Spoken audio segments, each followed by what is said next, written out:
గారు నాదొక ప్రశ్న అండి ఇక్కడ ఇదే సందర్భంలో సీతారాం యేచూరి గారు అడిగారని కాదు కానీ పాపం ఆయన అడగటం ద్వారా ఏంటంటే he has enlightened the society that communist party of India Marxist with in brackets very much existing in India. సరే ఆ అంశం పక్కన పెడితే నాకు ఆయన అడిగిన దాంట్లో ఒక సహేతుకత కనిపించింది. రాముడికి మీరేమన్నా బ్రాండ్ అంబాసిడరా? మీకు మాత్రమే ఆయన మీద రైట్స్ ఉన్నాయా? మీరు ఆయన్ని మార్కెట్ వస్తువుగా చూస్తున్నారా? స్ట్రైట్ క్వశ్చన్స్ అండి. మంచి మంచి ప్రశ్న అనగాని మంచి ప్రస్తావన వాసు గారు.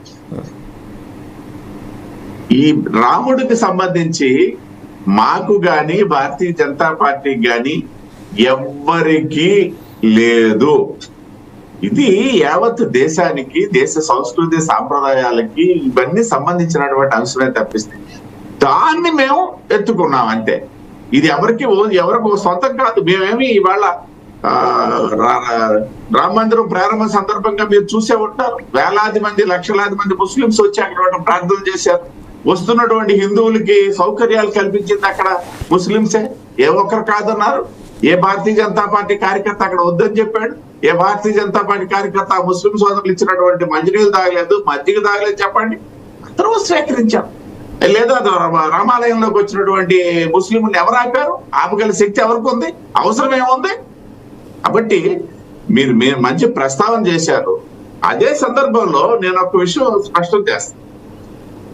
భారతీయ జనతా పార్టీ ఏది కొత్త అంశాలని ఈ దేశానికి, ఈ దేశ సంస్కృతి సాంప్రదాయాలకి సంబంధం లేనటువంటి కొత్త అంశాలని ఎప్పుడూ తీసుకోవట్లేదు. ఇది గమనించాల. ఏదైతే గత చరిత్రకి సంబంధించి, గత వైభవానికి సంబంధించి, ఈ దేశానికి సంబంధించినటువంటి అంశాలను మాత్రమే తీసుకుంటుంది తప్పిస్తే కొత్తగా ఏదో ఒక సృష్టించి 2000 సంవత్సరాల క్రితం ఒక క్రిస్టియానిటీని సృష్టించినట్టుగా మేమేమి సృష్టించుకొని చేయట్లేదే.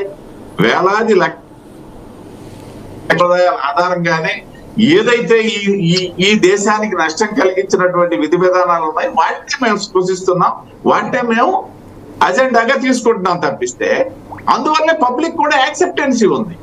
ఇప్పుడు మేము తీసుకున్నంత మాత్రానే సరికాదు కదా. నేను తీసుకున్నటువంటిది, నేను చేసినటువంటిది, నేను చెప్తున్నటువంటిది ఆదరణ నా ప్రజల నుండి వచ్చినప్పుడే కదా నేను ముందుకెళ్ళగలను. అది లేనప్పుడు ఒక రాజకీయ పార్టీగా నేనేదో తీసుకుంటాను.